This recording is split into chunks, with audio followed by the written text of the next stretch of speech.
রাশিয়ার অধিকৃত ডনেটস্ক থেকে 2 চীনা নাগরিককে আটক করেছে ইউক্রেনের সেনাবাহিনী।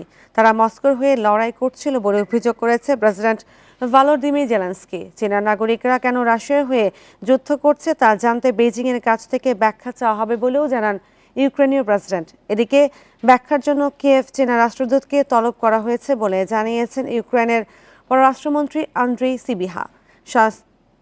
বান্ডেল থাকলে প্রতি সেনমানিতে টাকা বাঁচবে। বিকাশ সেনমানি বান্ডিল কিনে জিতুন প্রতি লেনদেনে। শান্তির পক্ষে চীনের ঘোষিত অবস্থান প্রশ্নের মুখে পড়েছে বলেও মন্তব্য করেন তিনি। এ বিষয়ে এখন পর্যন্ত কোনো মন্তব্য করেনি রাশিয়া ও চীন। এর আগে যুদ্ধে রাশিয়ার হয়ে উত্তর কোরিয়ার সেনারা লড়াই করেছে বলে জানায় ইউক্রেন।